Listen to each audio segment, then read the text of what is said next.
Are you quilting on a budget? Are you always trying to find ways to save money to help support your quilting hobby? Well, if you are, stay tuned, because I'm going to tell you what I think is the #1 way to save money with your quilting hobby. The #1 way to save money with quilting is to sew from your stash. Now, in the past year, I have tried really hard to sew from my stash, and I have to tell you, I find it quite exciting because I have so many beautiful things right here in my quilt room. Now, I know not everybody has the same amount of fabric and things that I do, so I guess this doesn't apply to everybody. I guess it doesn't apply to those of you who don't have a stash. But a stash is more than just your fabric, and we'll talk about that in just a minute. But I recently did a video on tips for quilting on a budget. Well, and in that I mentioned about using your stash, but more and more as time goes along this year, I realized that the #1 way that I've really saved money is to sew with the things in my stash. So I actually looked at some information that I had. I typically order from 3 online shops: Fat Quarter Shop, Missouri Star Quilt Company, and Hancock's of Paducah. And I compared what I purchased this year compared to what I spent the year before. And this is what I found. I found that I spent 79% less at the Fat Quarter Shop, because I just quit buying fabric just because. Now I have to have a specific purpose. Now at Missouri Star Quilt Company, I hadn't bought a ton, but I saved 9% this year over last year. And for Hancock's of Paducah, I saved 100% because I did not order anything for myself, for my quilt room, for this year, whereas last year I did. So for me, that is the #1 way to save money with quilting. Now, I want to talk a little bit about your stash, because your stash isn't just fabric. That's what we typically think of, but your stash is really everything that's in your quilt room, all of your quilt supplies. So let's talk a little bit about what's in our stash. And let's talk about patterns. There's really no need to buy any patterns because of all the ones we have. I have a basket here. I have 2 binders full of patterns. And I know I'm not alone in this. We have all kinds of books, and there's tons of patterns in one book.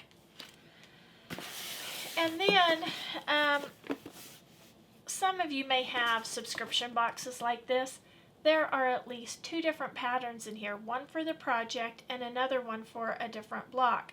And so that's a source of patterns that we don't need to spend any money on that. And there's also all those free patterns online that you've printed off and put in notebooks. So there's really no need to purchase patterns because we already have that in our stash. The next thing I want to talk about is rulers.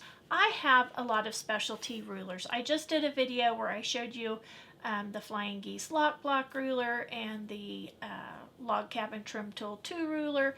I have half square triangle specialty rulers. I have quite a few, but I really try not to buy many of those anymore. And for those of you who don't have those, know that you can do all of those things with a basic ruler. You can make a log cabin. You can make a half square triangle. You can make a flying geese. You can make triangular blocks using the lines if you learn how to cut with these 45-degree angles as well as the 60-degree angles. Now, you can square up a block with that too, but I do use a square. But with these 2 rulers, you don't need all those others. I have that log cabin trim tool 2 ruler. I've made log cabin quilts before. Now, am I going to use without that? Am I going to use my specialty rulers? You bet, if I've already got them. But I think twice before purchasing any additional rulers. Okay, the next thing I want to talk about in our stash is thread. Now, there for a while I was buying all different colors of thread, but I have several different colors in my stash. I don't need to buy any more because you really don't have to have all those different colors. Quilting can be done with neutrals like a gray or a cream or a white,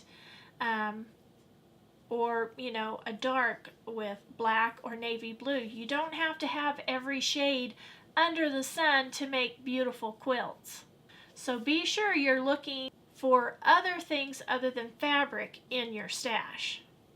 Okay, now let's talk a little bit about fabric. There are lots of sources that we have for fabric in our quilt rooms and even throughout our homes. For example, my daughter has a stack of old t-shirts and she wants a t-shirt quilt. In the closet right outside here, I have my mother's old cotton blouses that I'd like to make a memory quilt out of. I was given some blue jeans that I cut blue jean squares out of, so I have a huge stack of those in one of my cabinets. But if you just have some blue jeans, you can make your own fabric squares out of that. So right there are sources that could be included in they don't even have to be included. They are part of our fabric stash. We have scrap buckets. I have one of almost all the major colors. And scrap quilts make beautiful quilts. So even if you think you have ugly fabrics, you can put them in a scrap quilt and they're not going to be ugly anymore. Don't forget panels. Now, I just recently put several panels in a binder, but don't forget all those beautiful panels. Now, I have a playlist on some quilts that you can make with panels, and I'll include that up above and in the description below. But don't forget about those panels. They make beautiful quilts, some that are super easy to put together. We have in our fabric stash pre-cuts. Now, these are 2.5 leftover strips that are scraps, but these came from old jelly rolls. So there's lots of scraps that we have in our quilt rooms. Don't forget about all of the pre-cuts, even these little bitty tiny 2.5-inch squares. There's charm packs, jelly rolls, cake layers, and then of course there's all that yardage that we have. So we have lots and lots of things in our stash. Now, we also have lots of quilting tools. We have lots of scissors. We don't have to have the latest pair of scissors because I'm sure we all have plenty of scissors in our quilt room. In our stash, we have our sewing machines, and our sewing machines can do machine quilting. So there's another that's just another way our stash can be used to save us money in quilting. Now, I'm not saying that I'm not going to have any quilts machine quilted, because the big ones I don't quilt on my machines, but I can do all those smaller projects. So there are lots of ways that using our stash, whether it be tools or fabric, rulers or patterns, to save money with quilting. In the description below, tell me the #1 thing that you do to save money regarding your quilting hobby. I hope you've enjoyed today's video. If you have, please hit the like button. Subscribe if you haven't. Please share with a friend. And as always, leave a comment. I love to get those comments and try to reply to each and every one. So until next time, have fun quilting.